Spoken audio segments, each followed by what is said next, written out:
at any particular time.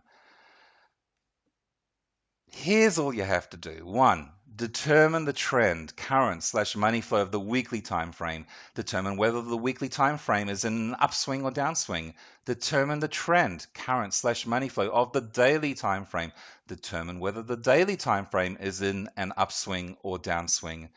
Determine the trend, current/money flow of the 4-hour time frame, and determine whether the 4-hour time frame is in an upswing or downswing. How do you work all this out? And hang in there, guys. I'm going to go to the charts in a minute to show you graphically. You need an accurate system of gauging trends and swings. An extremely popular method of determining trends is by using 2 moving averages, one fast and one slow. So let's quickly cover the theory. If the fast moving average is above the slow moving average, it is considered that the trend is up. If the fast moving average is below the slow moving average, it is considered that the trend is down.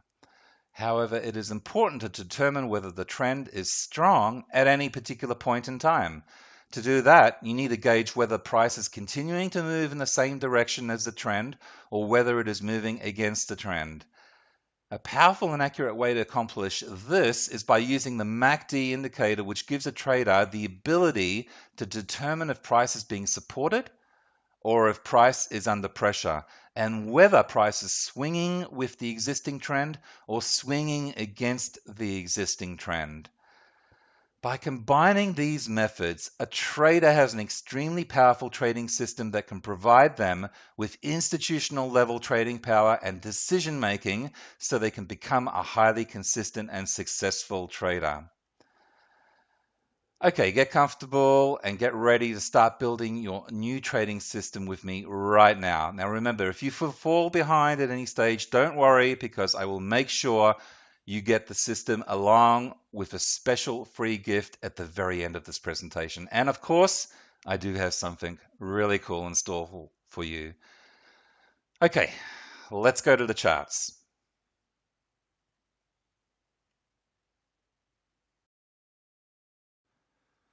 Alrighty, I've just opened up a chart on my MetaTrader platform. As you can see, you don't really get much to look at or use. I'm just going to zoom this up a little bit more. So the first thing I'm going to do is just make this look a little bit better.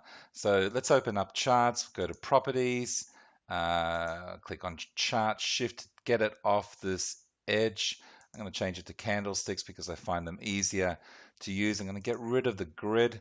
That's horizontal and vertical lines on the background. And then in colors, I'm going to change the bar up to green, the bar down to red, and I'll also do the bull candle to green and the bear candle to red. So let's click OK. And there you go. Something that's more pleasing on the eye and easier to follow. So it's all about making a system that's effective to use. The next thing that I'm going to do is add a couple of moving averages. So let's add the first one, period of 7. I changed the color to gold, and the MA method is simple, and we're applying to the close. So there you go. We've got the fast moving average in place. I'll open up another moving average.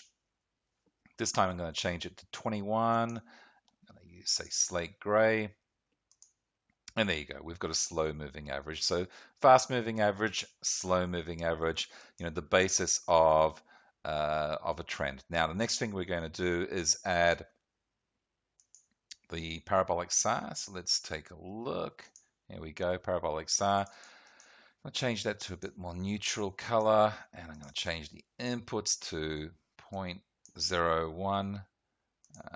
Now, if you are following a MetaTrader, then don't panic if you've fallen behind. I am going to provide a template with a cool little indicator at the end of this workshop. So just enjoy seeing how easy this system is to put together.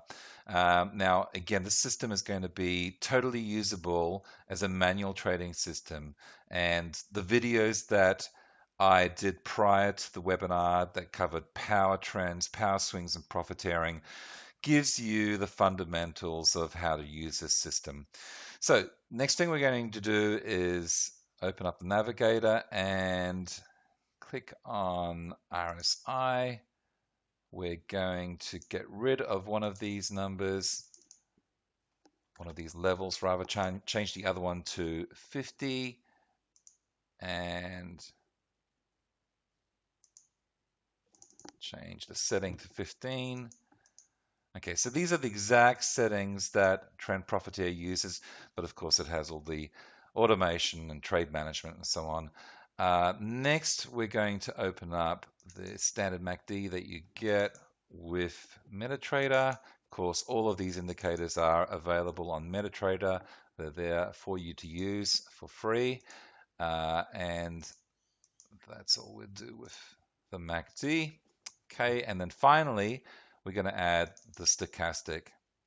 We're going to change the settings to 20, 10, 10. Now this is coming about from years of development and testing. We're also going to change the levels to 15 and 85.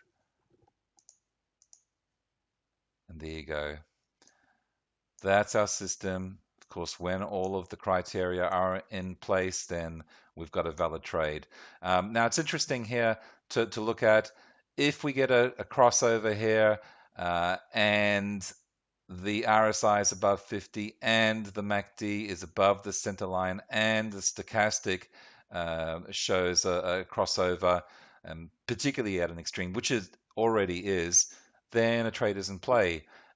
So we can take that on a one time frame basis. Now, if we look at the high time frames, then we can go, say, to the 4-hour, which is upward. Now, we did have a trend trade occur here. It's had a correction, but if we get a swing up, then we could see some more moves upward. However, on the other side of it, we have on the daily time frame that it's actually been drifting to the downside, and even more so on the weekly, we can see, a fairly significant downward move overall.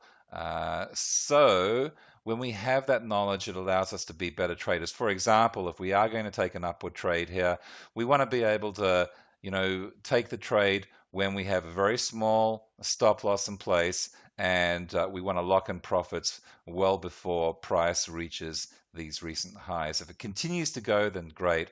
If not, we've locked in some profits. The other thing that we want to keep in our mind, because daily and weekly timeframes are showing both downward in general, then we could get a move upward, and then we could have another opportunity to the downside, where we may be able to take some good trades. Like recently we had some downward moves here.